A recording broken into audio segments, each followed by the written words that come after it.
Olá, muito bom dia, muito obrigado mais uma vez pela sua companhia. Está começando mais um programa Agronegócio e eu desejo a você paz e saúde. E no programa de hoje nós vamos falar do mercado de produção e exportação de tilápia. Vou conversar com Danilo Moreira, analista de mercado da Belgo Arames, e nós vamos falar da safra de maracujá, que pode chegar a 700 mil toneladas no ano. Sucesso da produção depende da estrutura eficiente do cultivo. Você vai ver como está o mercado de fertilizantes, principalmente os importados. Vamos falar também do mercado da soja, olhando para outros países. E vamos falar do ITR, Imposto Territorial Rural. O programa Agronegócio já está no ar.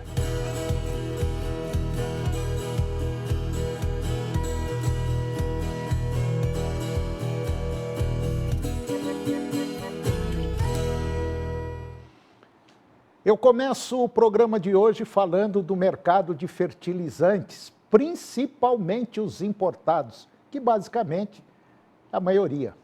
O Brasil importa mais de 80% dos fertilizantes usados para aumentar a produção e produtividade das lavouras e potencializar as áreas produtivas, com o potássio tendo um papel de destaque entre essas substâncias. Historicamente, 95% do potássio comprado pelo Brasil é importado, sendo a Rússia e Belarus dois fornecedores tradicionais ao lado do Canadá. Em 2022, com as dúvidas sobre a continuidade do fornecimento em meio à guerra da Ucrânia, os preços dispararam no mercado internacional e estimularam a criação do Plano Nacional de Fertilizantes, o PNF. Quase um terço, ou 31% do total de fertilizantes importados pelo Brasil vem da Rússia. Em seguida vem a China com 14%, Marrocos 11%, Canadá 10% e lá dos Estados Unidos são importados apenas 4%. O Brasil é o quarto maior consumidor de fertilizantes do mundo, com 8% do total, atrás apenas de China, Índia e Estados Unidos. E produtos como soja, milho, cana-de-açúcar respondem por mais de 70% do insumo utilizado no país. O Brasil compete justamente com os Estados Unidos como o maior exportador mundial de soja. Uma das alternativas, segundo especialistas, seria reestruturar a logística de importações e abrir novas negociações, a fim de concluir novos acordos e ampliar os mercados, a exemplo do aumento das parcerias com o Canadá e Marrocos. Isso, no entanto, pode levar muito tempo. A importação de fertilizantes russos pode bater um novo recorde em 2025. De janeiro a junho deste ano, foram adquiridas quase 6 milhões de toneladas. Em 2024, o maior número da série histórica foram 12,5 milhões de toneladas. Outro produto que o Brasil também adquire em grande quantidade da Rússia é o diesel, igualmente na mira das sanções americanas.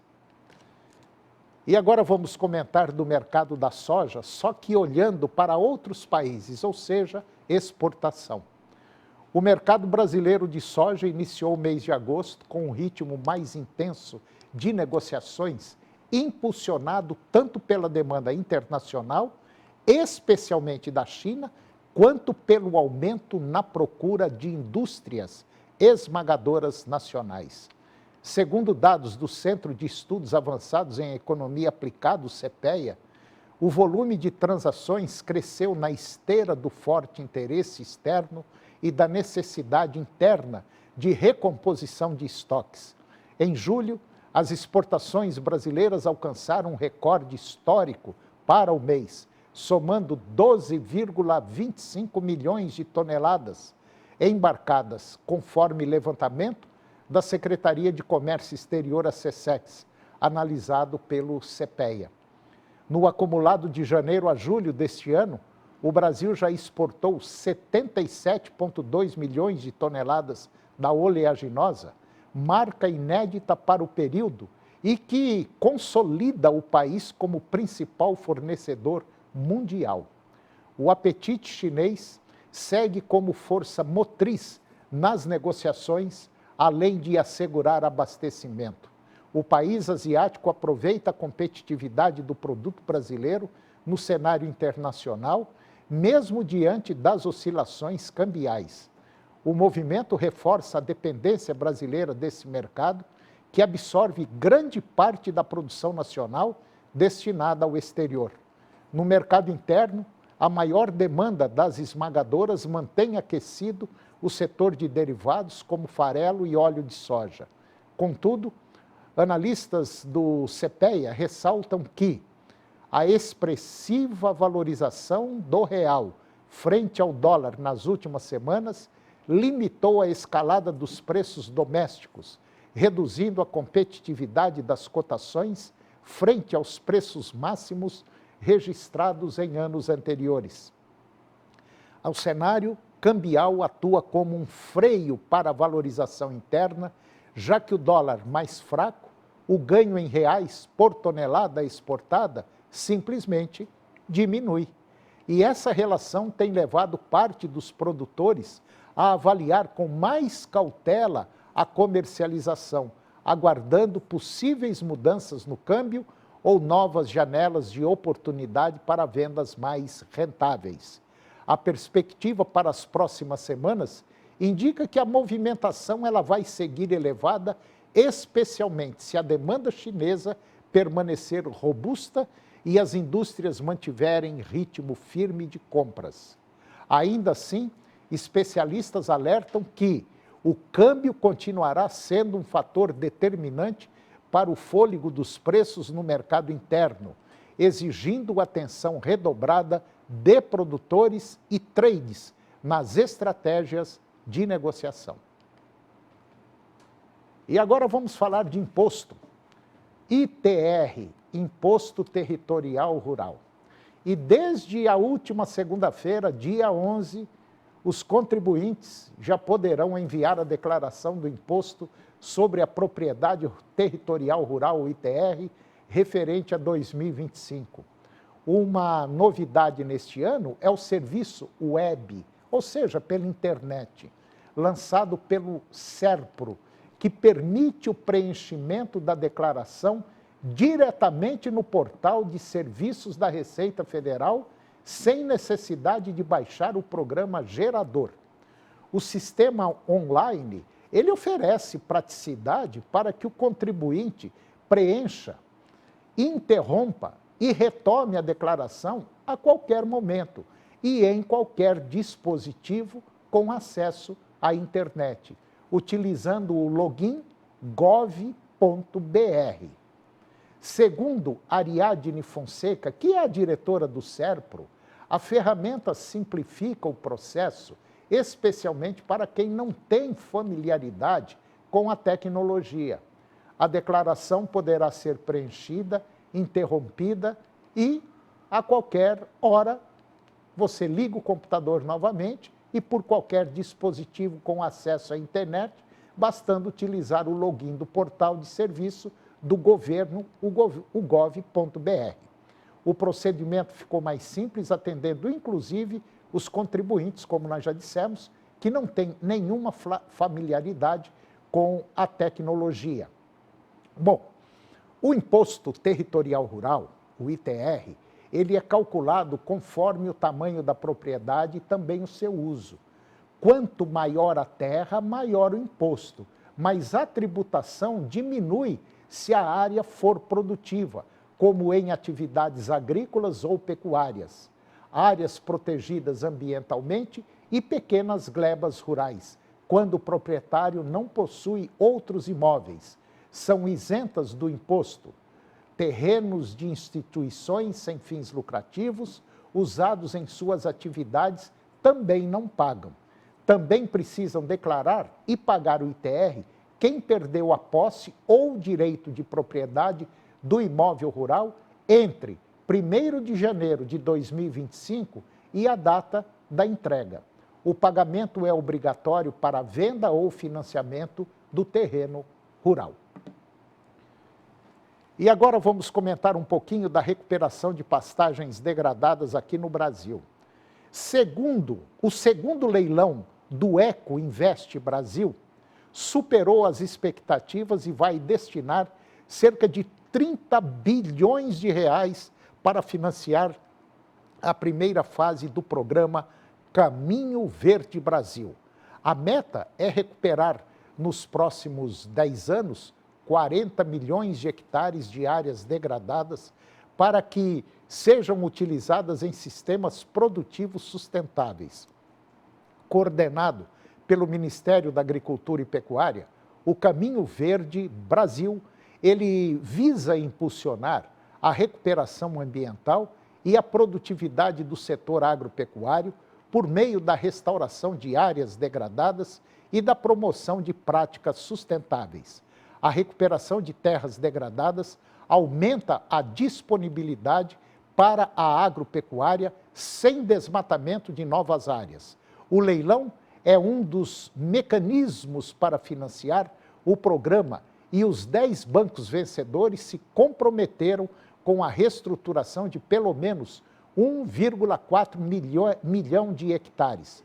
O Caminho Verde Brasil cria condições para um aumento expressivo da produção de alimentos com certificação de sustentabilidade para expandir as exportações para novos mercados, além de preservar matas nativas. Pelo menos é o que destacou o coordenador do Caminho Verde Brasil, Carlos Augustin. A recuperação de 1.400.000 hectares remove 19 milhões e 500 mil toneladas de CO2 da atmosfera por ano e evita o desmatamento de 140 mil hectares de matas, segundo estimativa do BID. No Brasil, 100 milhões de hectares de áreas utilizadas para a agropecuária apresentam diferentes níveis de degradação e são terras pouco produtivas ou simplesmente abandonadas.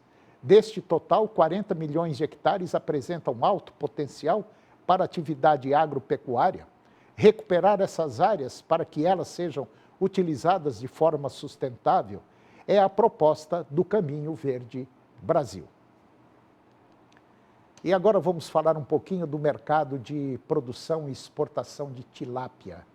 O Brasil já figura como referência mundial na produção de tilápia, com estimativas internacionais indicando quase 7 milhões de toneladas produzidas mundialmente em 2024.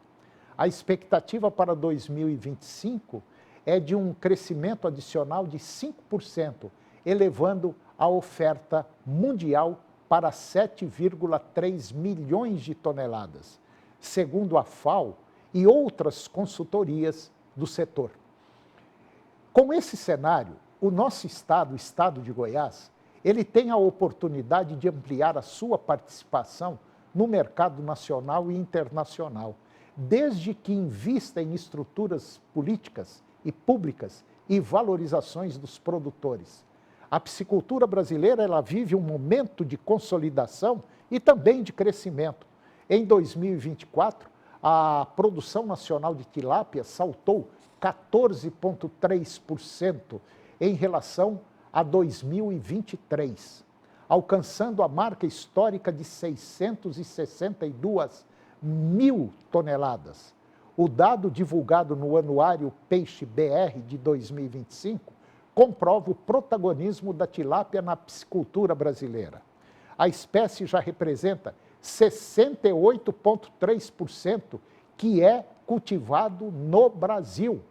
Esse crescimento é um reflexo do ciclo iniciado ainda em 2023, quando produtores, diante de um cenário favorável, investiram no mercado. Goiás tem acompanhado esse avanço e em 2024, a produção goiana de peixes de cultivo chegou a 30.730 toneladas, resultado superior de 2023, com 29.000 30.850 toneladas e de 2022 com 30.500 toneladas, sinalizando uma retomada e estabilidade do setor. A tilápia, ela lidera o ranking estadual com 23.200 toneladas, seguida pelos peixes nativos, em torno aí de 7.300 toneladas, e outras espécies como carpa, truta e também a espécie panga.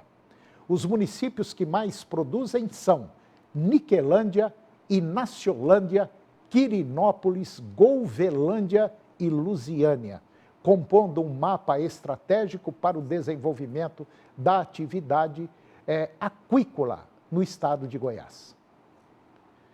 E depois do intervalo eu vou conversar com Danilo Moreira, analista da Mercado Belgo Arames, e nós vamos falar da safra de maracujá, que pode chegar a 700.000 toneladas no ano. Agora, o sucesso depende da estrutura eficiente do cultivo. Nós voltamos já, é um minuto só.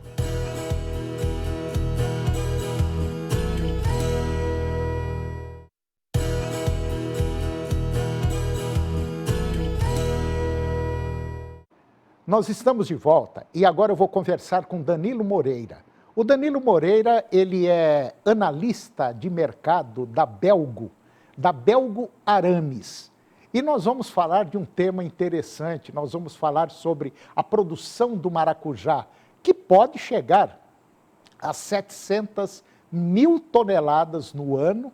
Agora, só que o sucesso da produção, da produtividade, depende de vários fatores. E um dos fatores é a estrutura eficiente do cultivo. Danilo Moreira, muito bom dia, muito obrigado pela sua presença, é um prazer tê-lo aqui. Tudo bem? Tudo bem, bom dia, o prazer é todo meu. Danilo, hoje a gente sabe que o maracujá, ele é uma das, vamos dizer assim, uma das principais frutas comercializadas no Brasil, tem uma aceitação muito grande, mas exige muitos cuidados do produtor, né? Para chegar a resultados, vamos dizer, lucrativos, resultados produtivos, né? Perfeitamente. O Brasil é o maior produtor, produtor e consumidor do fruto, do maracujá, até porque, das suas características de adaptação, o Brasil fornece todas elas. E para a gente ter essa produtividade, né, com eficiência, no aspecto da qualidade, a gente tem que ter estruturas bem firmes, né, que viabilizam a produção de frutos de qualidade no mercado. Agora, hoje, de maneira geral, qual é a média assim, de produtividade por hectare que a gente consegue, desde que você consiga levar dentro do manejo correto? Então, só para a gente ter uma ideia, hoje o Brasil aí produz algo em torno de 700.000 toneladas ano, tá? Então, é uma produtividade bem expressiva desse fruto aí. Quando a gente vai fazer um cultivo de maracujá, essa estrutura que tem que ter, porque o maracujá é uma planta trepadeira. Então, precisa de uma estrutura muito boa, né? Para poder dar resultados positivos. O maracujá é uma cultura semilenhosa, né? Que tem um hábito de vertical de crescimento. Uhum. E a estrutura para conduzir, para produzir, né, esse fruto com qualidade, ela começa desde a fixação dos borrões de uma forma eficiente e o manejo, obviamente, mais relacionado à estrutura. Nós temos que ter arames, principalmente, eficientes no aspecto da durabilidade, da resistência ao impacto, nesse caso, o peso da cultura sobre toda a estrutura, independente do sistema que a gente vai ter, se é enlatado, se é espaldeira, para a gente ter eficiência no manejo como um todo. Pois. Então, a gente tem várias opções de arames para essa atividade. Porque um pé de maracujá, por exemplo, a partir do momento que ele sobe nessa estrutura e chega até o arame, o peso dele é muito grande, né? Um pé, por exemplo, pesa muito, né? Principalmente quando tem frutos. Exatamente. A gente já pensa na colheita desse fruto, né? Então, no sistema enlatado, ele é conduzido por um barbante para até um fio superior, que vai ser em torno de 1,80 m, E como você bem falou, quando a gente tem aí, de fato, a carga, ele vai sobrepor um peso bem significativo. Então, a gente tem os arames aí que giram de torno de 500 a 700 kgf que atende, né, que sustenta bem essa cultura aí. Desde o frutifio até o Z700, o Besnal, são arames que a gente tem no mercado, que consegue sustentar esse peso, né, e fazer também a condução deles. Seja no sistema espaldeira ou latada, que são os mais utilizados. Quer dizer, de maneira geral, você não pode estar fazendo, vamos dizer, essa estrutura onde o pé do maracujá vai subir, por exemplo, ela tem que ser uma estrutura reforçada e não pode ser feito, por exemplo, com um arame qualquer, um arame que não vai suportar isso aí. Porque se arrebentar, o prejuízo é grande, né? Exatamente, né? Torna-se bem mais oneroso. Então, a gente não tem que se atentar somente ao KGF, que é o quilograma-força, quanto que esse arame tem de impacto. A gente também deve se atentar à questão da durabilidade a campo. A gente pode ter, por exemplo, dar como exemplo aqui nesse aspecto do custo-benefício, a opção por arames que não tem nenhuma camada de zinco ou tem apenas uma camada de zinco. Se eu penso em áreas irrigadas ou em regiões com alta pluviosidade, inevitavelmente, com o passar dos anos, talvez décadas aí, esse arame vai ter pontos de ferrugem.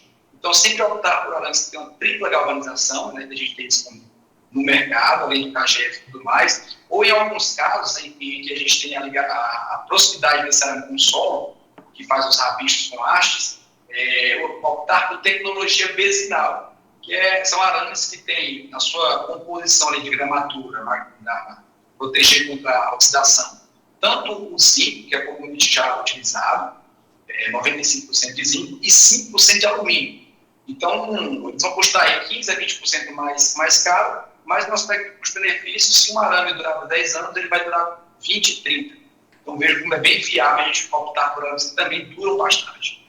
Então, como você bem tinha falado, né, abordado anteriormente, e a gente chegou a conversar, tem aquela estrutura da madeira em si, que são as ancoragens de campo, que eu coloco na contraforça, então a questão física para conter essa tração quando ela for exercida no sentido oposto.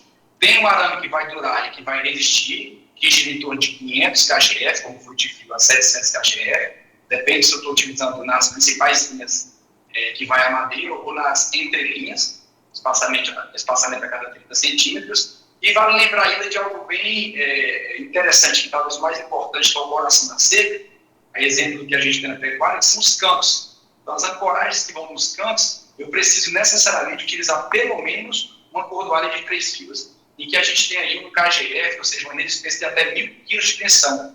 Então, o ideal no coração da seca, ou seja, nos rabichos ao redor, né, a gente vê aí, nas linhas médias, a gente vê o uso de cordoalhas para dar uma resistência maior. Afinal, a força maior vai ser imposta nesse setor aqui.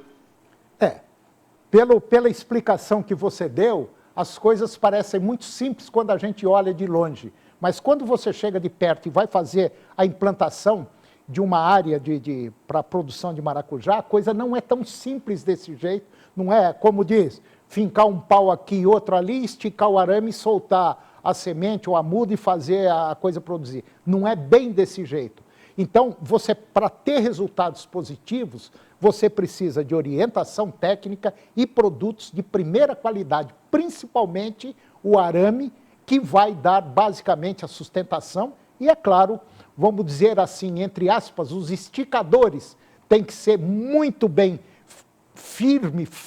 aprofundados para que esse arame consiga manter uma tensão e não deixar esse arame descer para fazer o fruto encostar no chão. São cuidados que precisam ser muito bem observados. E a Belgo Arames é uma das principais empresas, vamos dizer, produtora aqui basicamente do mundo, então ela tem aí condições de te dar todas as informações.